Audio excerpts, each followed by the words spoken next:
Hey, ladies and gents, it's Sizdo here with a review of the Mythic Legions, the Undead of Vikenfell from Horsemen Toy Design.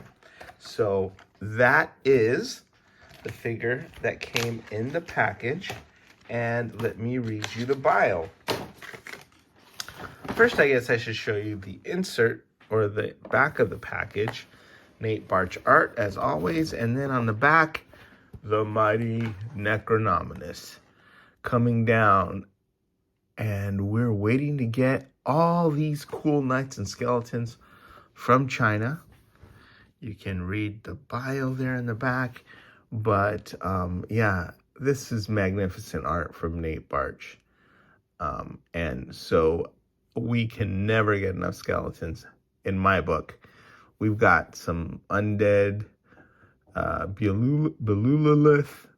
We've got, some animalistic skeletons. We got Lord Alaric. We got Sir Elijah. We've got Maxilius the Harvester, Gideon Heavensbrand, and, of course, Necronominus. And can't wait to get those. Like I said, can never get enough skeletons, and I think that's going to be the best wave yet. I think it's on the water by now. But anyway, this Undead of Vikenfell is a part of the congregation of Necronominus, which makes sense. And let me read the bio for you if I can. In life, the warriors of Vikenfell were feared and reviled for their insatiable thirst for conquest. In death, they have become something even worse. Along with their fellow skeleton raiders, the undead of Vikenfell heed the call of Necronominus and follow Scally Bonesplitter towards the Castle of Four Sides and the start of the Second Great War. So, an important thing that makes this skeleton a bit unique is that it is a 1.0 skeleton, and I'm going to say a female skeleton. Probably. Of course, I'm not a forensic scientist, so I cannot analyze the bone structure in the pelvic area, but you can tell the bones are thinner in the skeleton, and if these are from Vikenfell, and they are indeed the mythos equivalent of Vikings, then they would be big, burly skeletons, like Broder of Bjorngar. But this has smaller bone structure, and smaller hands. So I'm going to say that it is like this earlier female skeleton builder that we got, that it's a female. It's going to be a female skeleton. So I like adding this kind of diversity to the ranks, although the bio doesn't say that this is a female or, a smaller bone male. It's nice to have another one like her. And the reason I bring this up is not just because I'm happy about the diversity, is because I had a little bit of a brain fart when I was putting these together, and I was just bound and determined to get this smaller female size head from the 2.0 body onto the 1.0 skeleton builders, which are these guys who've got the, heftier bone structure.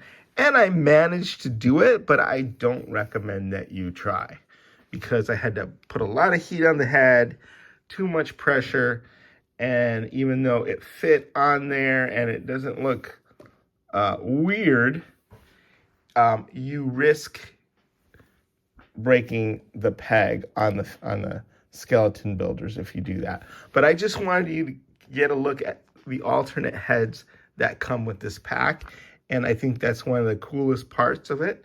Here is one. Again, it's just the head, but check out sort of the decorative tattoos, very much in keeping with the Norse tattoos that the Vikings would have on their skin. I've seen some, dead Vikings whose skin has still been preserved, and they have cool markings and tattoos on their bodies.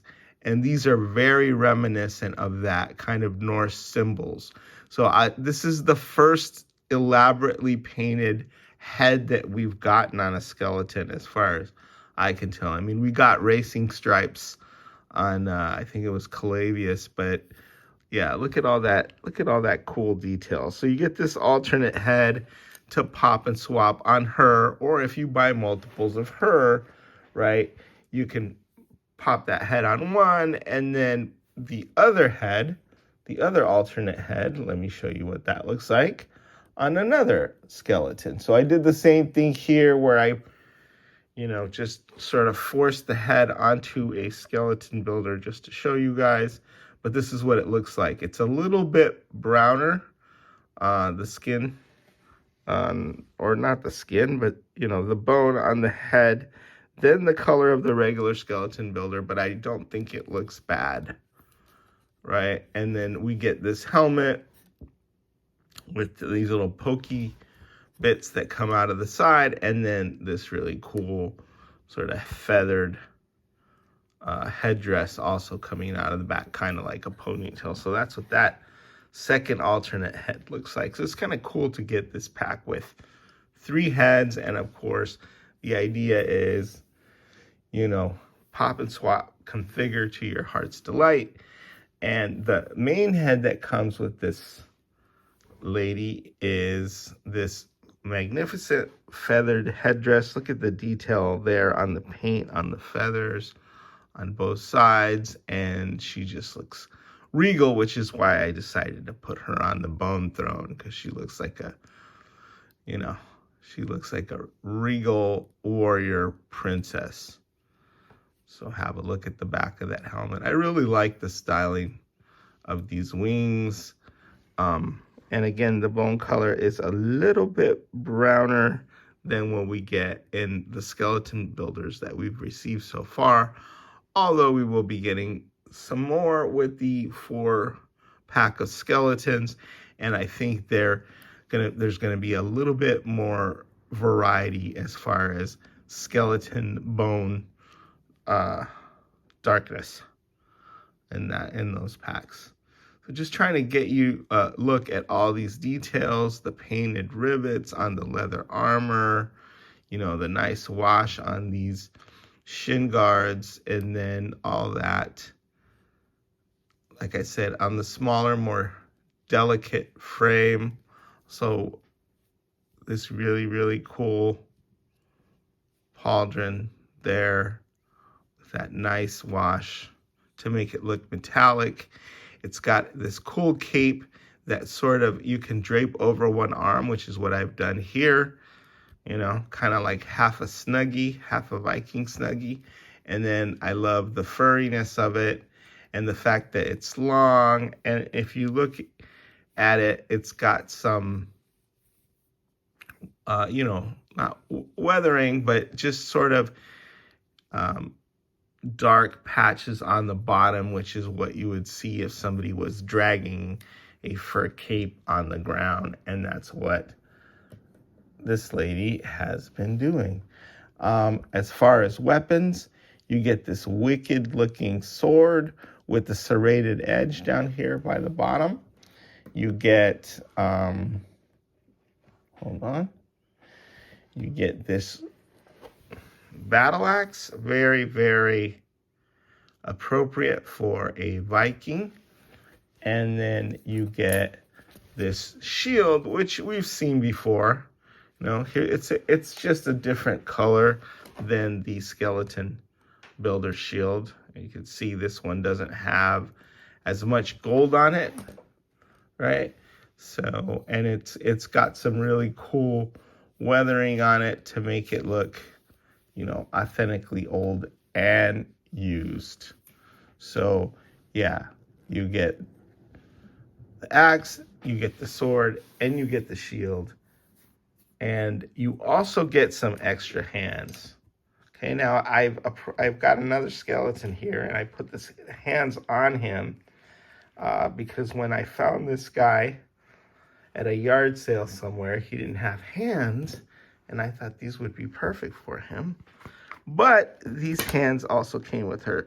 So they're more like a loose sort of gesticulating hand, you know, one on each side. So she comes with this so that she can sort of point or gesture towards you, right?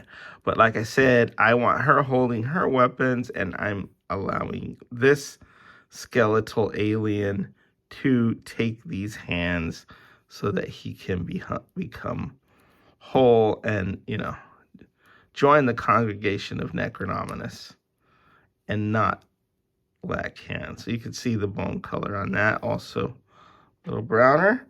So 2 extra hands of the gesticulating, sort of loose, not loosely pointing, right?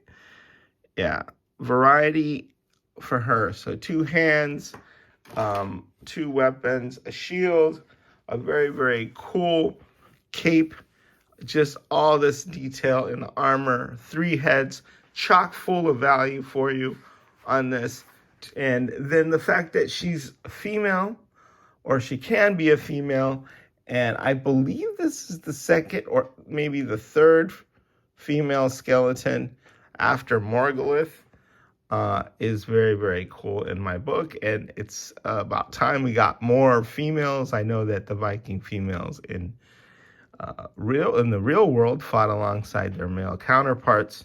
So cool to have these, and I'm sure the legions ladies will be thrilled, and they will be building their female legions as well. Just neat anytime you get something that's a little different, right? So, all right, ladies and gentlemen, those are the Undead of Vikenfell.